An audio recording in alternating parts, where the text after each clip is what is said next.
What's up? What's up? What's up? What's going on, peoples out there? How we living? March Madness is starting, but hey, over here, over here at I.O.W Sports, we getting everybody ready for the draft preview. We're gonna talk New York Giants. Special guest joining in, but it is what it is. You know what it do. Hit that like button, share, subscribe. Let's get busy. Time to talk sports.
What's up? What's up? What's up? What's up? Your boy Wildcard Mar in the building, and we are here for another episode of I.O.W Sports. It's episode 322, and we are talking New York Giants draft preview. But before we do that, and I bring my special guest in, please make sure you like, share, subscribe to all the social media platforms of I.O.W Sports. They are listed at the bottom below right there, scrolling past your screen. I.O.W Sports Network on Facebook, Instagram, most importantly, the YouTube channel. Again, like, share, subscribe, hit that bell notification, lets you know when we go live, such as today, drop new content, drop some shorts, or just hear us flapping our gums. But hey, without further ado, he's a special guest. He is, because we definitely feel like he's special because he keeps following this team in New York. They call themselves New York, but they play in New Jersey. I don't know. I don't understand that. But yeah, he follows them, and we give him hell for it in the I.O.W Sports Facebook chat. But it's all good. Not a stranger to the show. Our special guest today, hey, the only one. The one and only Panther on acid himself, Randy Reber. What's up, bro? Hey, what's going on? What's good? What's good? How you doing, man? Not good. Not good since the 11th, and you know why. I know we're gonna end up talking about it. No, we'll Randy, let's get it out the way now. All right, let's just get it out the way now, so we don't have to hash on it, and we don't have to spend too much time on it, and you can get all your feelings out the way now. All right. So obviously we see your name and says I don't want to talk about Saquon, but we're a sports show. We gotta talk about Saquon. Did y'all even offer him?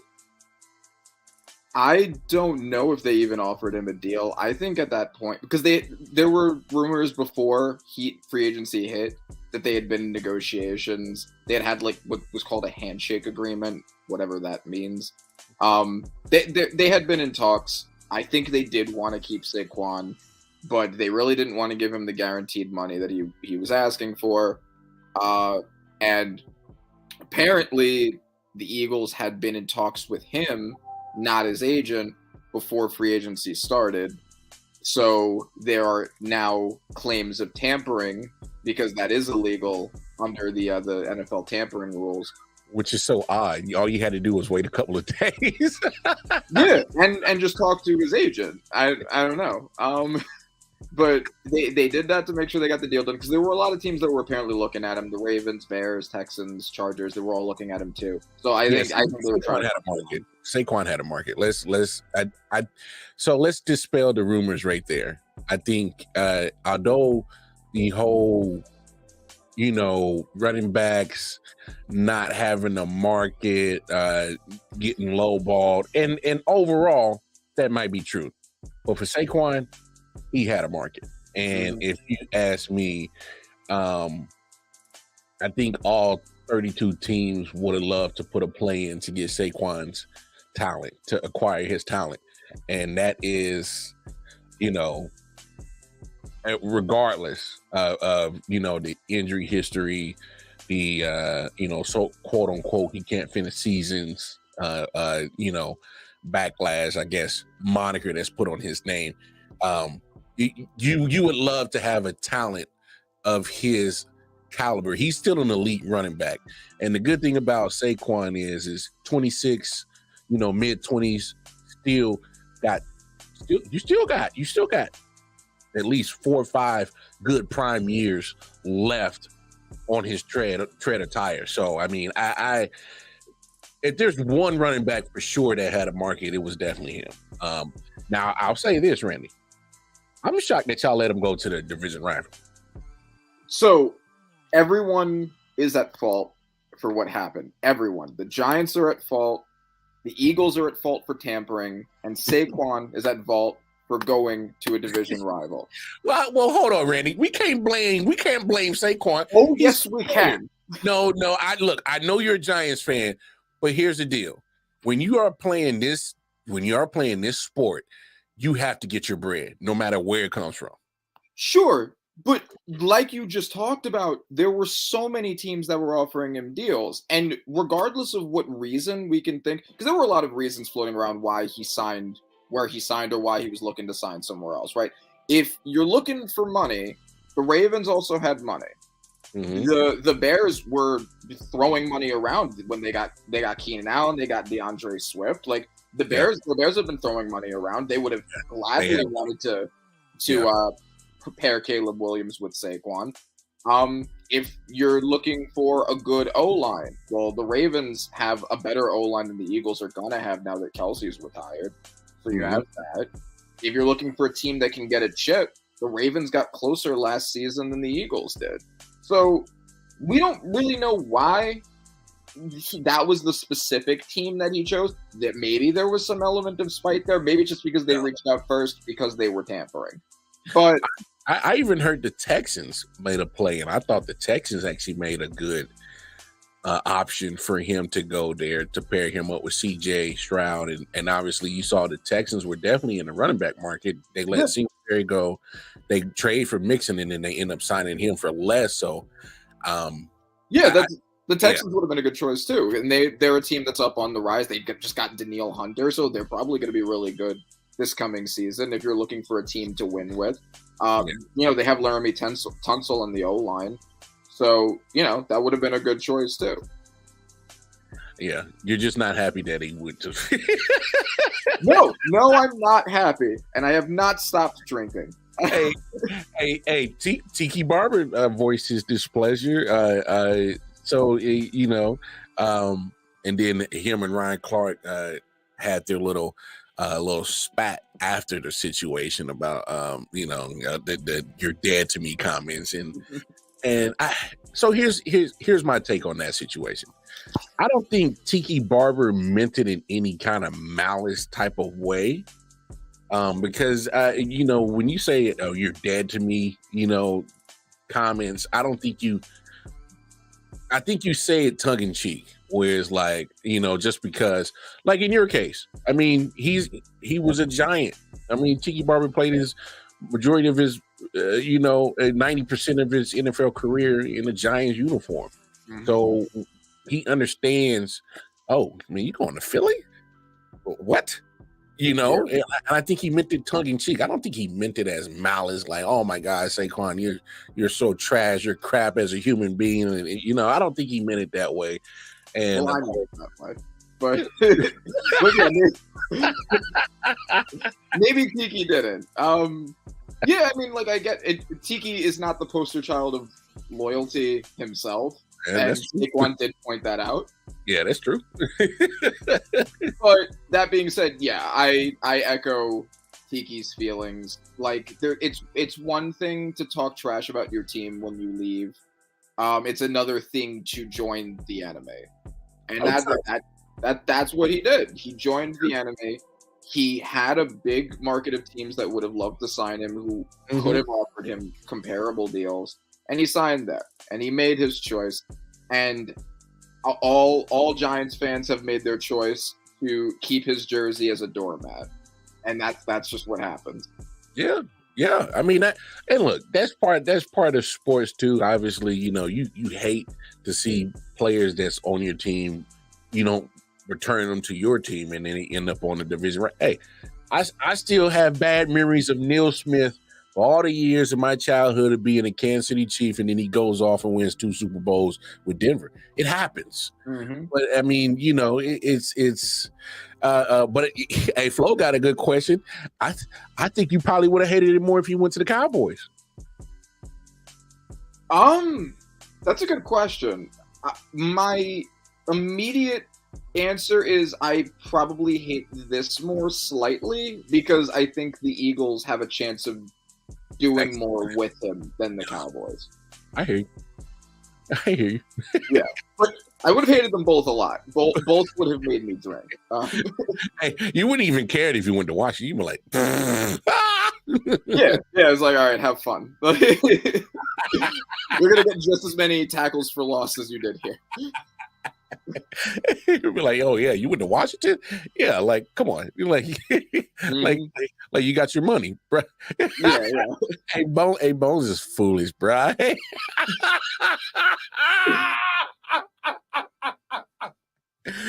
King Puma, hey, that's you wild for that, bro. Hey, don't pay no attention. Bones, man. I don't mind. He's got his dream girl, so not a bad deal. Well, look at the track record of his girls. He's been doing pretty well for himself. So I mean, so I mean, look, you bring up good points about the whole Saquon situation. I'm not mad at him, especially in this running back market. And then if you look at if he hits all the incentives, it puts him in that realm with Christian McCaffrey at the top of the running back market. So I'm not going to hate the guy for getting his bread. I was shocked that it was Philly. That's at the outside looking in, because I'm like, there's so many other teams that I'm like, man, that would have made perfect sense. Obviously, if he wanted the money, like you said, Chicago made perfect sense. They got a lot of money to spend and throw around. And to be fair, also to take some accountability on the Giants. The Giants messed up horribly, and that's what led to this. Not the way we handled last offseason, giving Daniel Jones after one decent season a cap-hell contract. You bring up a good point. Yeah, while squabbling with Saquon over like $1 million or $2 million. Good point. Yeah, we absolutely fumbled the bag there, and everyone handled this terribly. And now, and since we're going to talk about our free agency signings, just to give a little bit of a nod at the Brian Burns signing, for instance, great player. We gave him $150 million. I was going to get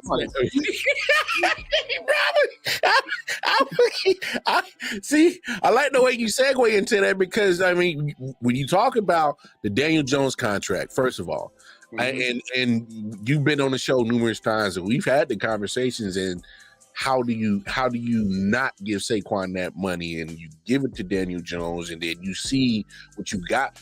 Because, and I know hindsight's 2020, all right, and you look at how the quarterback play pretty much was on par as if you had Daniel Jones when he was gone, when he was absent. Yeah. When you had Tommy and you had Tommy Cutlets, like they were playing on par as if Daniel Jones was there. It's not like you had a huge drop off at the quarterback play going from Daniel Jones to anybody else. Tyrod Taylor was better, and for a couple of games, although they were against 2 out of 3 were against bad teams, Cutlets was better too. So like Jones worked the worst behind that O-line of the 3 of them. Yeah, I don't think you had that much of a huge drop off to warrant you give Daniel Jones that type of money. And I think it's fair to say that they jumped in gun and could have waited and maxed out all that rookie contract before you even decided to give Daniel Jones that money. The thing is, the Daniel Jones situation is the prime situation for a tag. Like, it's the exact reason why a tag would exist, where you have a player who you don't have this kind of confidence in because he was good one time. So let's see before we commit this kind of money to him. That was the exact context where you would use a tag. And that would have freed up more cap space, because you wouldn't have given Saquon the reverse of that, right? You would have gotten like a couple million more. We would have more cap space now had we done that, and it'd be prime in the market to take a QB in the draft and move on from Jones. Now we have to worry about this whole contract situation. Nobody's going to take this contract now. I was hoping nobody. Who in their right mind would take on this contract with Daniel Jones right now? Like, I was hoping maybe we could pass it on to the Steelers, because they were in the worst QB situation since they were that far in the draft. But now they've fixed that, so we have no one to pass it on to. And if he plays and gets hurt, that's going to take up a ton of dead cap. So the situation's been terrible, and they're incredibly responsible for Saquon leaving. All of that. Yeah, and like you alluded to, so I don't mind what you getting Brian Burns, because I think he's an excellent defender. I think he can be a good solid corner piece for your defense. And hey, you pair him with Kayvon Thibodeau on one side, so you're starting to build an elite pass rush. I give that credit to the Giants front office right there with Brian Burns, pair him with Thibodeau, and you can start getting some legit pass. Give him that credit. But when you talk about the money with Daniel Jones, didn't go to Saquon, and then all of a sudden you give Brian Burns the contract that you gave him, I gotta say it, Randy. I think y'all kind of overpaid your wallet on that one. Oh, we did. Yeah. I'm happy we have the player, but here's the thing. Danielle Hunter got traded to the Texans from the Vikings. His contract is less. He was a better player last year. So I mean, granted, they gave I believe they gave a first for him in addition, right? Like, they gave him a first. We only gave the Panthers a sixth. Yeah, I think it's second and fifth or something like that. Right. So it's considering that also, I guess it's kind of debatable for overall value, but I still would have gladly taken the Danielle Hunter first and less money deal than a sixth and 150. We only have 11 million in cap left. But Danielle Hunter wouldn't have taken you. He's going to a team that's going all in. Yeah, I mean, I guess that's why. That's what you do now. When you get a young quarterback who showed promise like that, you go all in on the short term and you load up. And that's my computer, it must have froze from all the moisture from Randy's tears about Saquon choosing Philly, and it froze. So I had to reboot it real fast. You know I love you, Randy, but you sound like a woman scorned, man. They took Bryce Huff from you too, okay? I don't care. They're a menace, and they need. I don't care. Let them overpay for a guy who doesn't play the run. I'd rather have Jadeveon Clowney as my run stuffer and Will McDonald as my pass rusher than Will McDonald as my run stuffer and Bryce Huff as my pass rusher. It's a better combination with Clowney. He's a more complete defensive end, and I'll take a more complete player for maybe half the money. Well, I don't care where guys goes. I said to you in the chat, Chad Pennington left when we decided we wanted to go for Brett Favre, and he went to Miami. And Chad Pennington ended up winning the division. I still love Chad Pennington. When a player gets released or a player is a free agent, they have no allegiances. They're not fans, dude. Hold on. Let me get. They have no allegiances. They are a free agent. They aren't we're going to let you test the market, but don't go somewhere we don't like. They don't have an allegiance to you, so why are you owing an allegiance to them? Like, why do you still feel like you have to support Chad Pennington when you just said he doesn't have an allegiance to you? Because I think Chad Pennington's an outstanding person, and I think Chad Pennington is the type of people that should be in the NFL, and he's always done and said the right thing. So I could still root for him. I just didn't root for him to win in Miami. I could still like Jamal Adams. I don't like the way he portrayed himself. So I wish him nothing but missed tackles and giving up touchdown passes. Well, he does that on his own. He did not need you to. Oh, he don't need me. He don't need me. He's like, I got you, bro. No worries, man. Watch me leave the third string tight end wide. Oh, shout out to the boys. They were not up. I just cashed the $140 5-leg parlay on a $15 free bet, and they had a cover. They were the last leg by 24.5. They weren't up by 24 at all. It was 13 with 5:19 left, and they won by 29. Damn. They busted my shit. They turned it on the last 5 minutes. Kind of like Mikey gets turned on whenever people strike him because he looks like a fucking match. Shut up. What's going on, man? What up, yo, man? We're talking Giants, the money part. They, were playing with the money and gave it to Daniel Jones and messed up kind of re-signing Saquon, and now they're kind of, paying Brian Burns a hefty contract, man. Kind of give me your thoughts on what you thought about Saquon going to Philly, man.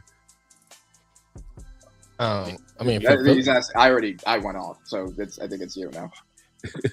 Cry me a river. Yeah, he went already. I mean, I think for Philly, it's a good move. You got rid of DeAndre Swift, which I don't think you getting. It's not that big of a deal for those two players. I think kind of similar. You're not getting like say if you say that Barkley is a 5, Swift's a 4. You know what I'm saying? So it's not like you're getting that big of an upgrade as far as Philly. I think for the Giants, you paying Daniel Jones all that damn money. That's fine, and you ain't even using him. Yeah, granted he was hurt, but you ain't really using him. Dabo gotta do something to save his job. So you need to get some people in there around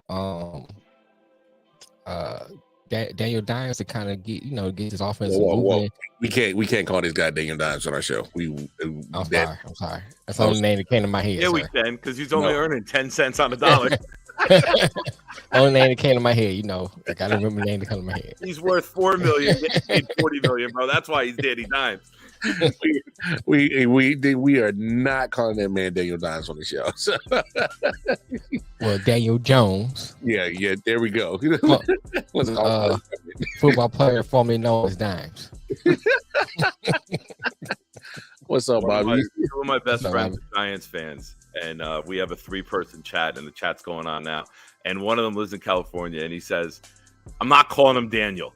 Daniel's an 80-year-old man or a 3-year-old kid who's not potty trained yet. His name's Dan. That's it. There's no more Daniel. Mm-hmm. You get called Daniel when you're at a nursing home and when you're at a daycare center. That's it. It's Dan everywhere else. Yeah. No, I agree with that. Yeah. It's a good take, right? Yeah. I'll say this. I know it's tough for me to express my thoughts clearly with typing. The New York Giants have drawn a line in the sand like the Jets did, right? Mm-hmm. With the new regime and said, we're not going to pay a running back big money. We're not going to pay a safety big money. We're going to go after guys who can hit the passer and protect the passer. They've invested 2 first-round picks into the line. They just brought another guy in for the line. You got your center who's drafted in the 2nd round. Mm-hmm. The ideology is if the line is built, any running back in any round can come in and be successful. Yeah, there are certain guys who are different. But name the last running back drafted in the top 10 that won a Super Bowl. I think you got to go to it. Doesn't happen. Yeah, I mean, that's true. The only one that's done it with the team that drafted him, because Leonard Fournette did it, but he did it with the Bucs. He didn't win with the Jaguars. Reggie Bush did it, but he wasn't even the main running back. He was a weapon. So you don't draft a running back high because now you're missing out on a blue chip piece, a left tackle, a quarterback, a defensive end. You're missing out on a cornerback. You're missing out on impactful players. And you would be much better off if you drafted Quentin Nelson, the guard from Indy, in that draft and have him locked at left guard for the next, or a decade or more. Yeah, but hold on. I don't know what we're saying is if they actually was smart with the finances and don't give it to Danny Dimes. That's my point, right? Like, I think as a general philosophy, I agree with that, but teams' needs and the way that they work is team specific, right? Like the Titans, for instance, were a team that always relied on the run. Their running back was, for their success, more important than their passing game.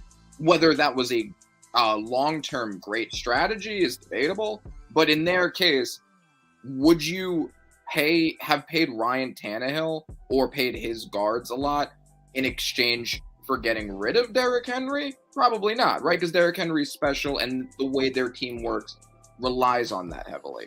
The Giants were kind of similar. They're a different philosophy. Dable wants to run an offense where it's primarily through the passer and the scheme. Mm-hmm. I agree. We would need a good passer in order to do that. But you can't. They're not building it around the running back. The Giants need a good passer in order to do that. I think we'd have more money had we tagged Jones and paid. But you still weren't giving that money to Saquon. You guys made it clear last year. We're not paying a running back big money. No, I know that that's what they're doing. My case is that wasn't the right strategy in this particular case, because we ended up giving more money to a mid quarterback and losing the running back that was really mostly responsible for the offense's success in 2022. In this case, we should have given a couple million more to Saquon, tagged Jones, and then we'd be free to get rid of Jones, get a QB on a rookie contract, which would have overall saved us more in cap space. They don't want to pay the running back. They thought we understand that. Yeah, we understand that. I think his point is that I don't think either or. I think fans are looking at either or. They could have paid Barkley. You saw what they gave Burns. They just don't want to pay a running back that. It's not anything against Saquon. They're not going to invest their funds into a runner, not the player, the position. And I think fans are emotionally attached to Saquon. And that's a fair point. I give you credit on that point as well. And I understand not wanting to pay the position, but to me, outliers of actual players who they're more than just that position. Mm-hmm. We're talking about a guy in Saquon that was like literally that offense. I mean, we're talking about a guy that if he was off the field, there's a dramatic difference in production of the Giants offense that does not happen if he's not on the field. I'm just of the thought process that Daniel Jones should have never ever got any of that contract without at least proving more than 1 year under Dabo that you can produce something worth of keeping. Yeah, it also does depend on, because not all running, like you said, not all running backs are created equal. If you have a running back who's also a pass catcher, like Saquon, CMC is a good example, right? Like CMC is the highest paid running back in the NFL right now. And the 49ers didn't need him. They already had a really stacked roster. He walked in and made an immediate difference, both in the run game and in the pass catching game. Yeah. Saquon was brought in partly because he was going to be that, because he also could catch. He was the receiving leader in 2022 for the Giants. But so his also he's adding the major difference that you're leaving out, though, Randy. The major difference is the 49ers were built for a title and traded to bring in the running back as the final piece of their puzzle. You guys brought in Barkley first and haven't been able to build around him. Sure. So why pay him that money coming? He has an ACL. Why pay him the big contract? I think it's, you take your emotion out of it. And if you look at, I'll use the Jets, for example, Breece Hall. I think there's a very big chance that Breece Hall doesn't get a second contract because I think the Jets are going to operate the same way. I think but that's different. You have Aaron, one year, but then you let him go. You don't give a guy a big contract as a running back off of an ACL injury. And Barkley's had what, 2, right? Yeah, well, but the situation even there is different. This isn't emotion. This is all logic. You have Aaron Rodgers. Breece Hall is a rookie.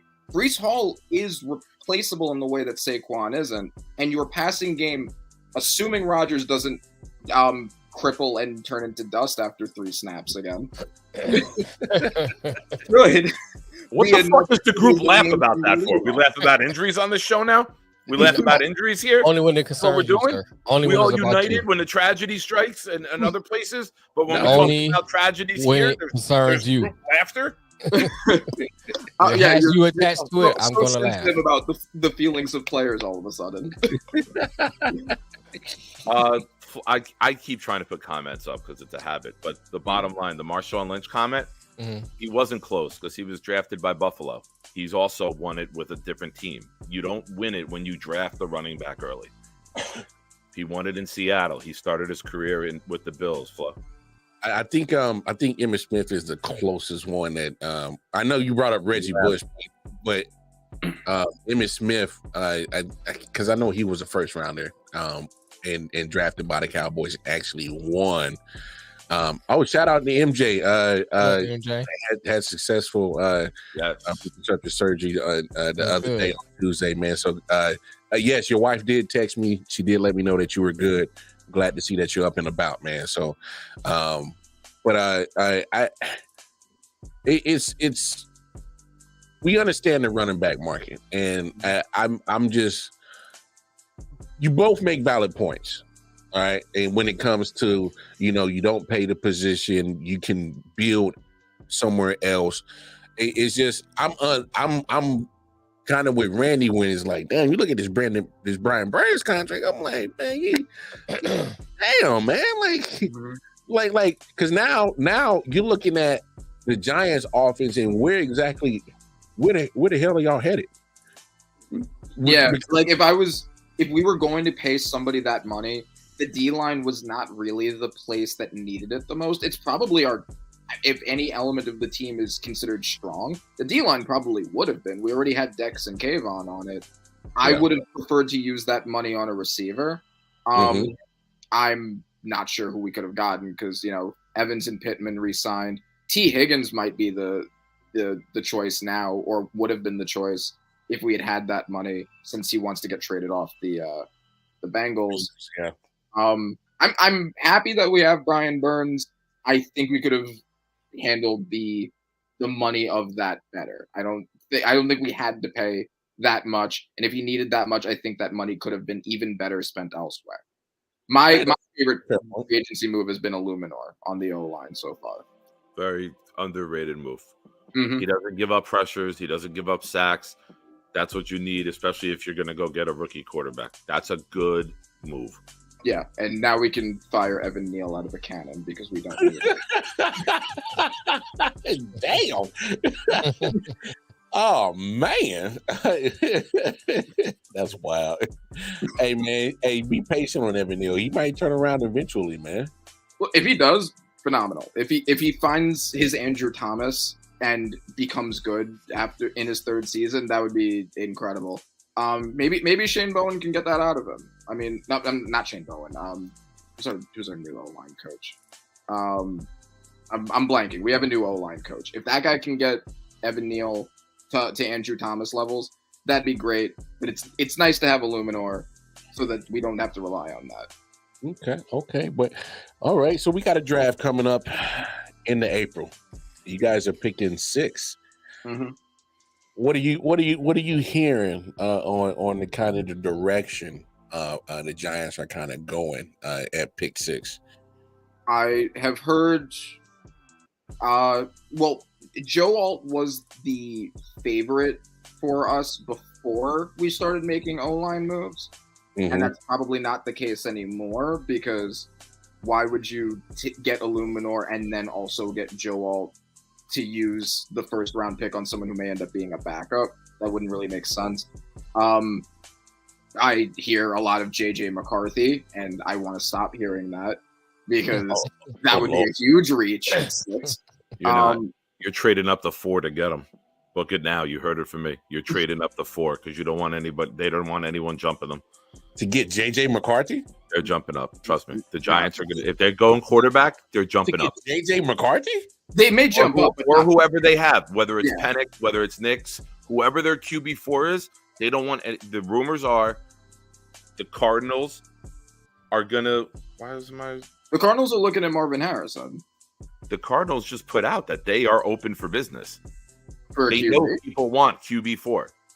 They know if whether it's McCarthy, Penix, whoever they got, number 4 is open for business. They just announced it yesterday. Okay, hold on. Let's make smoke screens, though. I don't know if it would make sense for them in their case. Kyler is fine, and they really need a receiver, I think, more than a QB. But they need a lot. They're not one player away. Yeah. So if you want to go get a generational player or you want to go get a quarterback, you overpay. Yeah. And they're going to capitalize on people overpaying because they're not one player away on an offense from being a competitor or even competing in their own division. Yeah, they're still 4th in the division, even with Harrison. All right, let's take a pause for the call. I need to talk to Mel real quick. Okay. You the Michigan guy. Mm-hmm.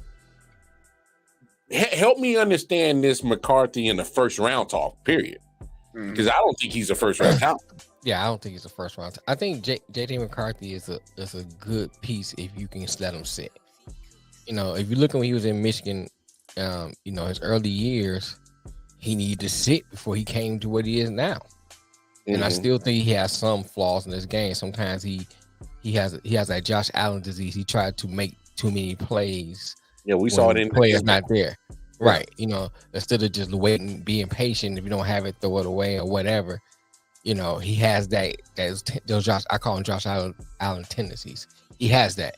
I think he does have some talent if he sits under somebody. I don't think that he is one that you plug and play and he plays right away. You'll ruin his career.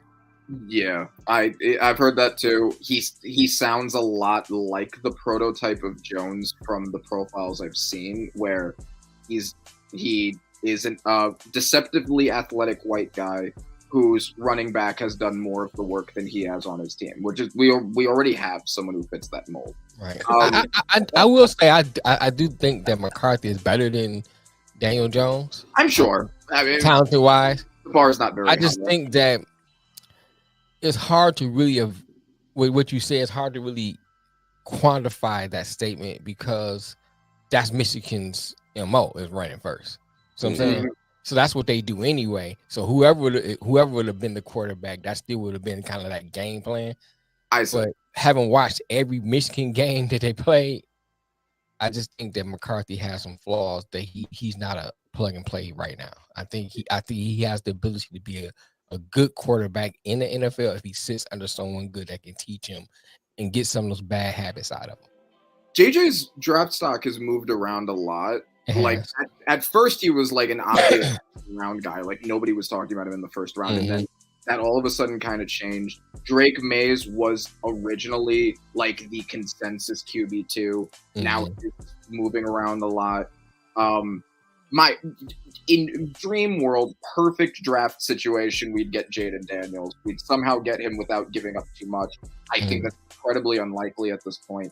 What I would ultimately hope for is either if the possibility of getting Nix or Penix in the second round exists, getting say either Neighbors or Odunze and then getting them in the second round, that's great. But there's a lot of QB needy teams. There's a good chance that they'll both be gone by then. So if that's not possible, then getting one of them, slight preference for Nix, but it's close. And then getting like a really good top of second round receiver like A.D. Mitchell or I'm trying to think of some other ones that I've seen. Like Xavier Legette, Xavier Legette, Xavier Worthy, the guy who just broke the combine record. The wide receiver class might be the deepest wide receiver class we've ever seen. You got guys who could third or fourth round who can come in and make an impact. You might see multiple Puka Nakuas this year. That's how good and deep this draft class is, depending upon the quarterback that they get with. There's a lot of talent, but it's a quarterback league. And if you have an offensive coordinator / head coach like you guys do, who's united with the GM, and they say, this is a guy that we can build with.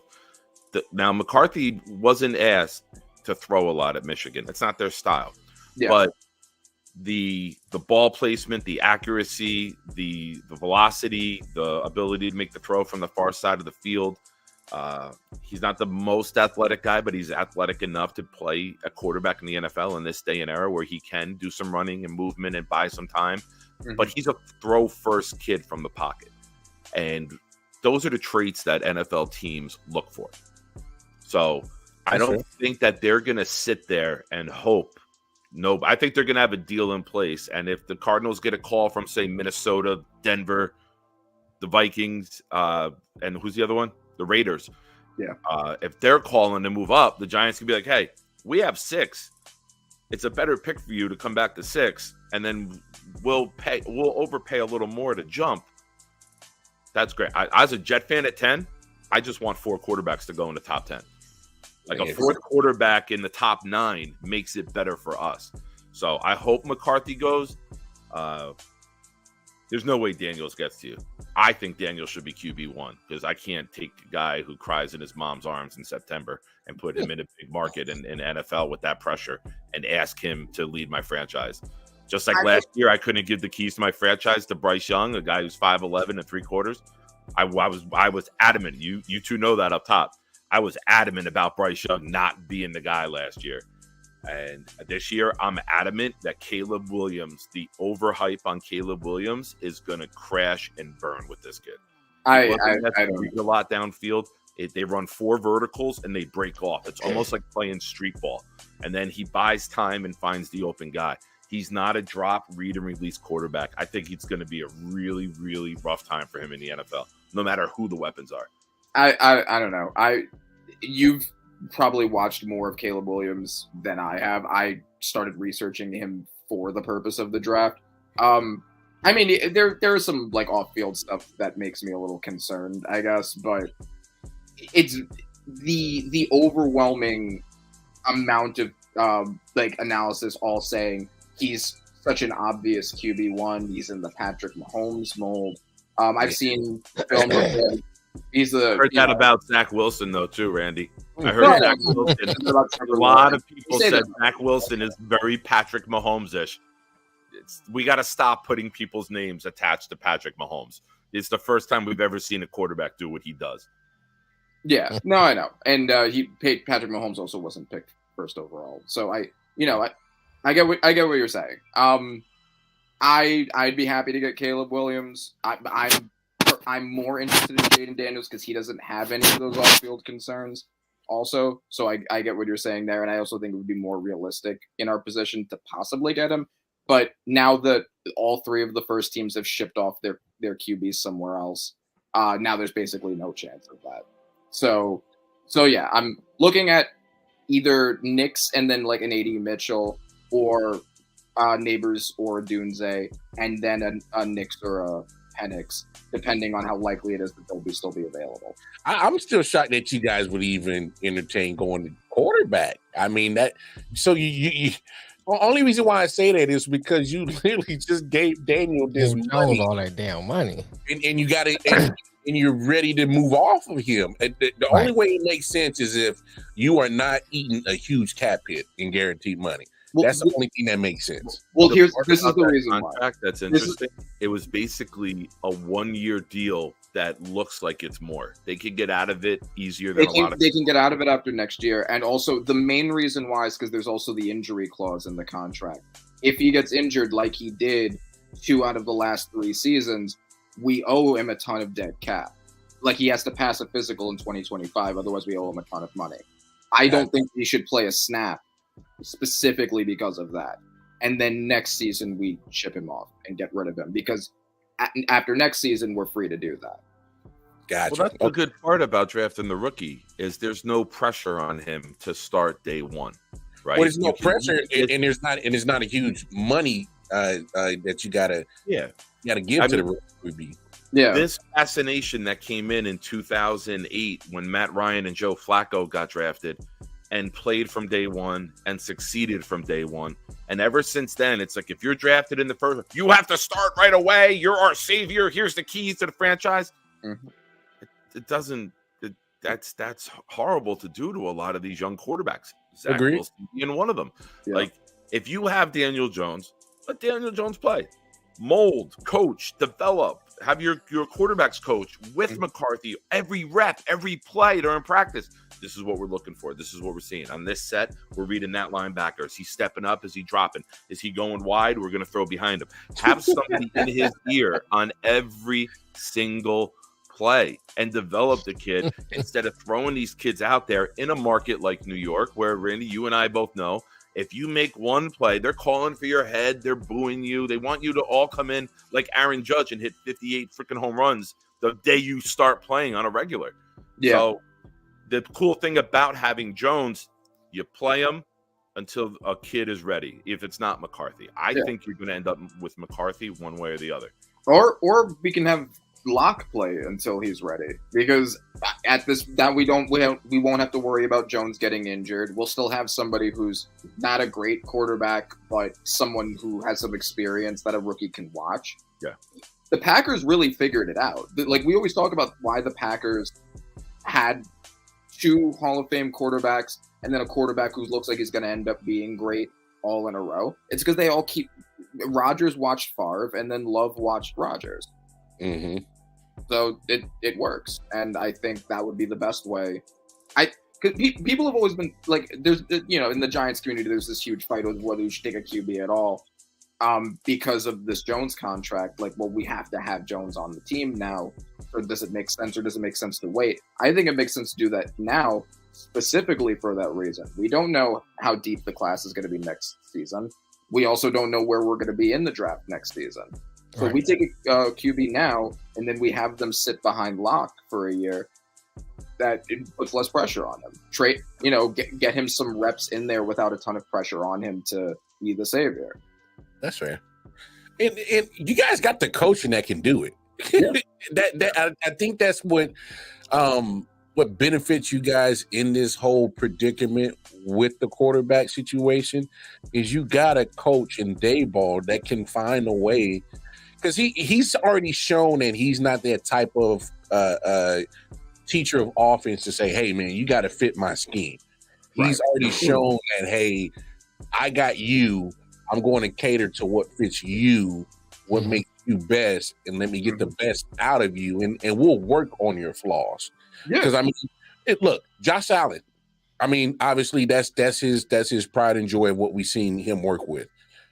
He was able to turn him into an MVP candidate, but he was still letting him be Josh Allen. Did Josh Allen still have turnovers? Yes, but I saw at a point in time that Daboll was able to, hey, man, I'm not going to have you having these many red zone turnovers in the wrong times to be turning the ball over. I can still make the right certain play calls to make sure that we end up with points in the red zone and are still in the game and things like that. Right. You can tell there's a difference between Josh Allen for the last 2 years. Oh, 100%. Yeah. And to Bottom Line Sports' question, in a dream world, Jaden Daniels. In the real world, Nick's slightly over Penix, but I would take either of them. I actually think Michael Penix would probably be and it's not a diss to Bo Nix. I don't like his mechanics, though. I just don't like his mechanics, and those injuries kind of scare me. The injuries scare me, and he's also our best tackle is on the left side, so I'm kind of worried how that would translate. Right. I'm with both of y'all on the injuries thing. I'm just looking at a guy that is obviously he's older. He's about 25, 26 years old. I'm looking at the maturity level of a Michael Penix and what he can possibly do in your locker room and help bring some stability to that quarterback position, just because he's going to be a little bit more mature than most average rookie quarterbacks that's coming out in the class that he's in. I'm looking at a guy that can, obviously he's seen a little bit more, unfortunately because of the injuries, and he spent a little bit more time in college. Chris Winkie, the same thing, brought a little maturity when he came out. When he not the comp I would love for Chris Winkie. No, what I'm saying is Chris Winkie came out and was able to do something when he first came to the league. He didn't have the overall career that wasn't. I get that. I'm just saying. Come on, MJ.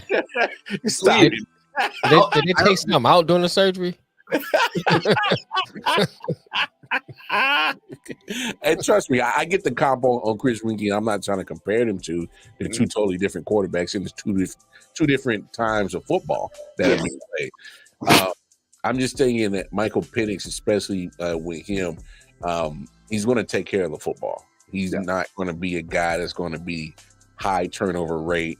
I mean, let's be honest. That's a huge difference from what you're getting with Daniel Jones. True. That is a completely opposite end of the spectrum when it comes to turnover rate when you look at what Penix can do and what you do got with Daniel Jones. Well, with Nick, that's one of the things that I like about Knicks. Like, I agree with what you said about Penix. I agree with that. I think that's a good case. Knicks last year, what was it, 45 touchdowns and 3 interceptions? Like, all the scouts have been praising his accuracy.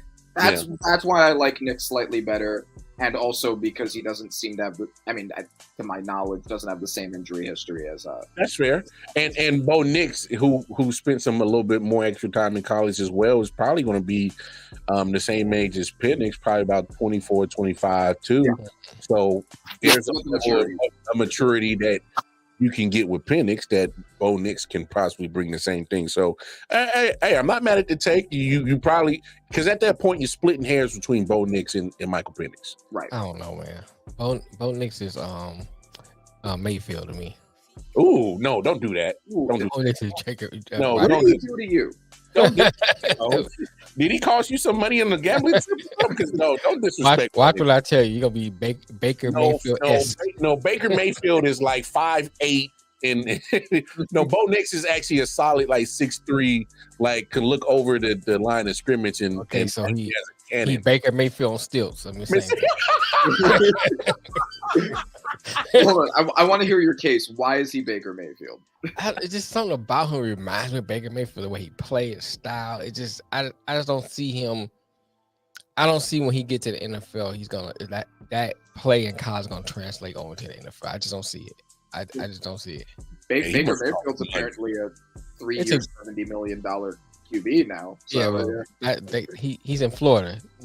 Everything that's Florida. Everything in Florida is crazy as hell. Yeah, I didn't get that. Ask Cam Sutton. Mm. He down there getting his Ray Rice on. So I mean, oh Lord, I'll say it. All right. Mel's intimidated by confident, arrogant, cocky white guys, and Nick's is just like Baker Mayfield.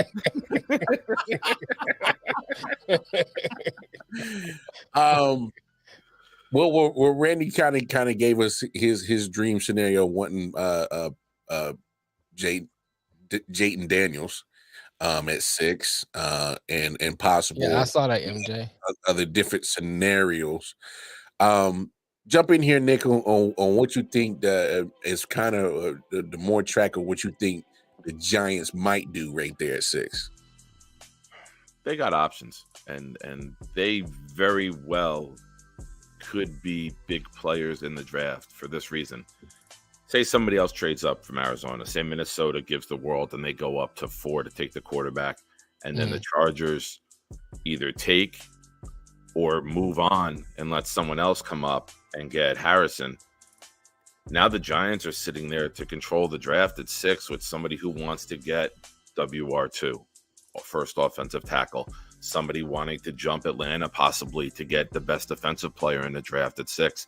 We had a draft 2 years ago where PJ Welker, Hutchinson, Stingley, Sauce Gardner, and Thibodeau went 1 through 5 with 5 defensive players before Ike Ekwonu and Van Neal went.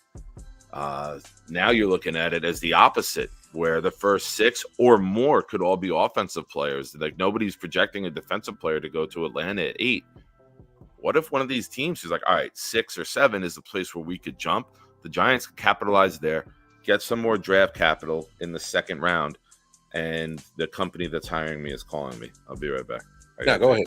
You tell them to call me. I give them a reference. Shut up.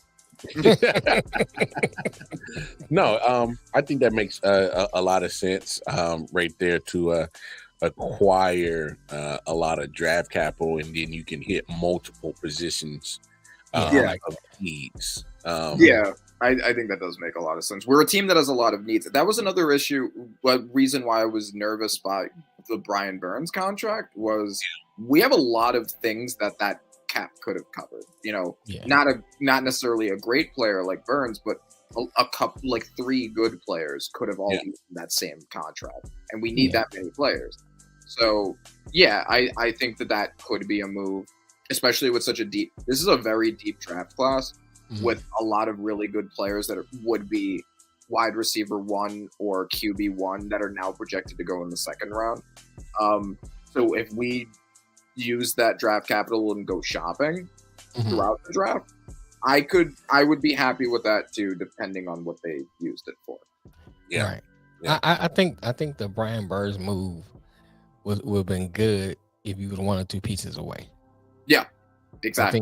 I think it'd been perfect for that. But since you need so many pieces, there'll be another Brian Burns down the road once you get your pieces in a row. I think it'll probably been better for them to kind of get some of their ducks in a row, so to speak, and then go look for their Brian Burns. Yes. Fair point. Hey man, I mean that's all part of the the game when it comes to a draft for Doomsday. I like a Doomsday. Like I said, if there's a possibility that either Knicks or Penix will be available by our second pick, then I would love to take a Doomsday and then take them. I'm just nervous about that possibility. Well, here's the thing. And this is what's really baffling me about the whole JJ going to the first round. I think you can easily get him in the second, third round along with Penix or Bo Nix. Look, as much as I have my doubts about Caleb Williams, he's first round talent. All right. As much as I have my faith in Jaden Daniels, he's first round talent. Yeah. Other than those two, I mean, I know about Drake May. I guess a lot of people are considering him first round talent, and amongst those other 2 quarterbacks is probably being the first 3 quarters. Fine. I'm not going to split hairs with that. If a lot of people, I'm in the minority about Drake May. I'm not 100% sold on Drake May. Well, I watched a lot of North Carolina games too. Oh yeah, thank you. I watched a lot of North Carolina quarterback kind of play, y'all. Sam Howell already on another team. Right. They said the same thing about Sam Howell. They said the same. He was thing getting drafted. Yeah, they look where he at now. Yeah, look, I need a North Carolina Tar Heel quarterback to break the mold because the first ain't doing y'all no justice. So I'm that's my call. It's trying to be like Ohio State quarterback. so look, I got a little, I'm a little hesitant on Drake May, but my thing is I think JJ McCarthy, I think Bo Nix, I think Michael Penix are easily quarterbacks you can get beyond the first round. So to your point, Randy, you can get your Adunze, get your Neighbors, or Brian Thomas Jr. or whoever wide receiver. Because I mean, it's no secret, Giants absolutely need as much help at the wide receiver position than any other team in the NFL. They need multiple players, and they're not one player away from having a good offense. They got rid of Barkley.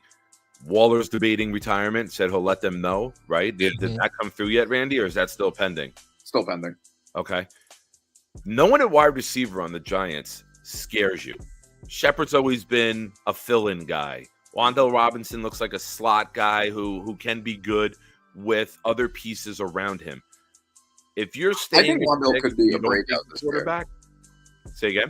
I think Wan'Dale, and apparently PFF agreed, I think Wan'Dale could end up being a breakout. My concern with that is the fact that he's not going to have the quarterback to help elevate him. But he does think he needs a number 1 receiver across from him. He's almost like a Sterling Shepard. Sterling Shepard was at his best when he had Beckham across from him. Beckham got all the attention, and Shepard could exploit a number 2 corner. When Shepard was pushed into a role to be the number 1 guy, he disappeared. And you know that. That's not breaking news. And then he got better when other guys came back. Now, when you look at the Giants at 6, if Neighbors falls to you, that's a blessing. Mhm. If receivers don't go 4 and 5, or even if you get Odunze, who's a bigger guy on the outside, a more physical guy, can go high point the ball. He's closer to Harrison. Neighbors is like a Garrett Wilson. You know, he's more shiftier. He's smooth in and out of his routes. He could be untouchable in the open field when he gets going. Those spin guys will get top and embarrass him. Yeah, I do have a question for the group. Yeah. Neighbors or Odunze? Who do you think is wide receiver 2 behind? Depends what you need. Yeah. Well, for the Who would you Giants, take if your team was taking a receiver? no. I'll answer that in two folds. For the Giants, I don't think it matters. You need whatever at wide receiver. And you might be in that position to take the third guy because it goes 4 and 5 with receiver. Yeah, the That's Cardinals still a win. and Chargers both need one. That's Too. still a win. Like, Yeah. if nobody trades, Arizona should take Harrison at 4. The Chargers should take Neighbors because they got Quentin Johnston, who's the Mike Williams Jr., the guy who can get vertical, but not the greatest route runner. He couldn't catch a cold. He couldn't catch AIDS. He looks like Mike Williams Jr. But He looks like Darius Tony. Quentin Johnson could not catch AIDS if he was in the origin with Magic Johnson raw dogging it. He couldn't catch it. Damn. All right. Yeah, he looks like But Mike as I Williams was Jr. saying, He plays like Darius Tony. Johnson is the guy who can get vertical. What he does when he gets there is a different discussion. But they need a guy who can be like the Keenan Allen. And the Keenan Allen who can run all the routes and the sure hands is Neighbors. Odunze is more of a Mike Williams plus. He can get deep and vertical, can high point the ball, but he's not the smoothest in and out of the routes, but he still runs them above average. Yeah. So it depends what type of piece you're looking for. And I think it's a win for the Giants no matter who they get because they don't have 1B. They need 1A or 1B. So take either one of them, or the best thing for the Giants with all the things that they need, hope somebody wants to trade up with you, trade back to 11, 12, 13, where you could still maybe get Brian Thomas Jr. from LSU. I saw one person in a Giants group suggest trading down and getting Quinyon Mitchell and Brian Thomas if we can get 2 first rounds or a first round and a high second round. I thought that was a good idea. Either one of those guys will be their second round. They're both probably be gone by 20.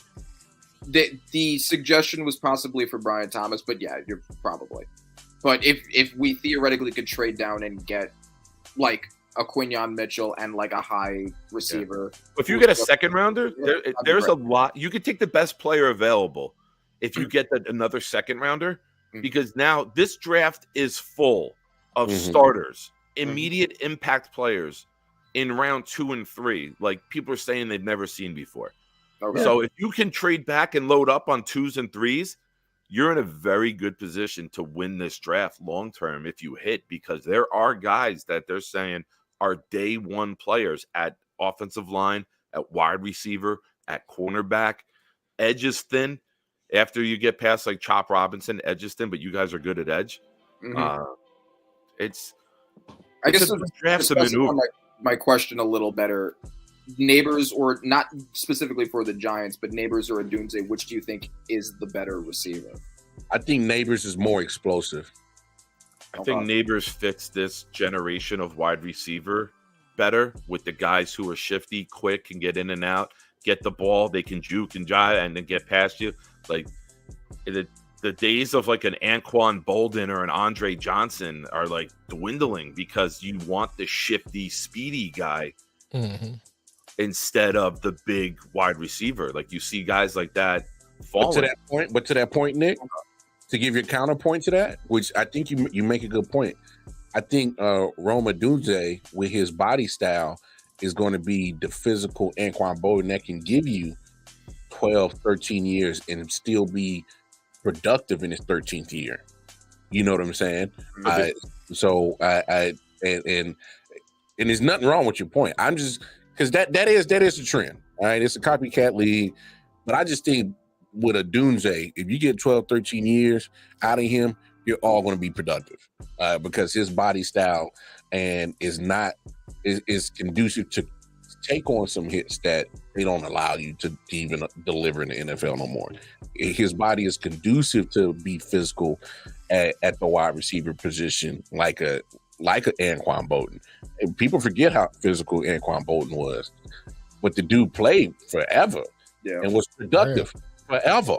So I mean, Hall of Fame career. I would love to, and is either like Nick says, is what exactly are you specifically looking for, and what is exactly available at 6 if you guys are still there between Neighbors or Dunze. Either one, it's a win-win. I agree 100% with Nick on that situation. There's not a bad draft pick at wide receiver in the first round. Okay. And it gets deeper. Like I said, this is a draft that could be full of Puka Nakuas. There could be this is a different style draft that we've seen, and it could be the new trend with how athletic these guys are. Also, because I think a lot of people are seeing the change in values of players over time.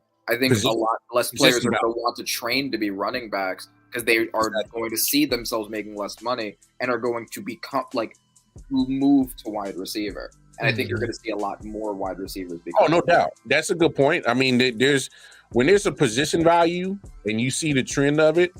If I'm a father, hey son, hey man, they paying big money at left tackle. You're at a left guard. I think you might want to consider moving over one more spot. Or hey, I know you D tackle, but hey man, they paying you to get sacks. You might want to get on the edge, son. Or hey, maybe you're not good at wide receiver because you can't catch. Maybe you should be a corner, son. Hey, I know you love being a running back, but hey, son, it's not working. You can catch. Maybe you just be a bigger wide receiver. Why don't you get in the slot or something? Or do, trust. I think you bring up an absolute excellent point where you have to look at these things in the business sense on where is the money at in football? Where is the positions that are getting the cream of the crop money? Hell, I mean, hey, not everybody can be quarterback. Obviously, that's the cream of the crop position. Yeah. But not everybody can be quarterback. So find your niche, find your role. And nowadays in the NFL, you can even win 2 MVPs not being able to throw. I had to, Randy. I know Bobby Miller blocked me on Facebook, but man, I had to. You can let him know. Okay. Well, I mean, he won 2 MVPs, so clearly the experts disagree. He didn't win those awards for throwing. He won the awards because nobody else had a great statistical season. Oh man, I love it. Yards are yards, but yeah. Hey, yards are yards and touchdowns are touchdowns. I don't think they care how you got them as long as you get them. Hey, end of the day, man. Hey, good session, man. Talking some New York Giants draft preview and kind of the moves that they done in the free agency. As always, man, we want to thank you, Randy. A consistent guest of I.O.W. Keeps the group active in the Facebook page. So please go on over to the Facebook page, I.O.W. Sports. You'll see Randy doing his thing in there. Hey, go ahead, plug away your audio company, big dog. Go ahead. Yeah. Panthers on Acid Productions. I do mixing, mastering, recording, make beats. I just got a new side job within an audio events company. So I also do some live sound. So hit me up on Instagram, Panthers.on.acid.productions. Nice. Get your I'm audio just needs Google right. Panthers on Acid and wait to see the Instagram videos that come in. That sounds entertaining. Why do you think I chose it? Word. Yeah. I gotta ask, what is the on the wall behind you with the elephants? Oh, it's so I have a couple things here. This is just some cool some cool like music art here with like a piano and a guitar, and then I have a signed Michael Strahan. I'm like, hold on, I'm just gonna hold it like a normal person. All right, hold on. Michael Strahan. Normal now. Stick with what you know. Holy shit, man! I'm getting shooken baby syndrome. Yeah. All right. Yeah. All right. Sign Michael Strahan up top. Okay. Mr. Gap himself. Gap band. Yeah, the Gap Band. But hey, man, y'all know where to find us. Tap in with the big homie Nick Sean, proud New York Jets fans. Tap in with Detroit Mail, No Name Podcast. Tap in with myself, Wildcard Chief. And of course, all our social media platforms for I.O.W Sports Network is at the bottom of the screen. I.O.W Sports Network, Facebook, Instagram. Most importantly, the YouTube channel. Like, share, subscribe, spread the word what we got going on. Hit them bell notification, let you know every time we go live. Hey, it's been real. Shout out to everybody in the comments. We appreciate y'all. Appreciate the support. Keep letting the people know what we got going on around this way. All Hey, right. Tar. we'll see you Monday. Heels. Tar Heels, yes. They messed up my they didn't mess up my parlay, but they messed up my bet. Son of bitches. Why? Well, no, because I had Wagner All right, LJ. 25 spread and they busted it Oh, the last Carolina minute. covered. Yeah, I know, but come on, they fucked it up for me. Anyway, hey, Who fucked it up for you, not believing. no, man, I thought they was going to take Wagner lightly and not win by 25 plus. But anyway, They turned it on late, man. That was. we'll fun. see y'all Monday, man. It's been real. It's tourney time. Go enjoy some tournament games. And we'll see what happens this weekend with a lot of basketball going on. And speaking of bets, don't be like Otani's interpreter that doesn't know how to bet and waste $4.5 Did you million. hear his new name? Otani is now Peter Woes. Hey, man, we'll see y'all Monday.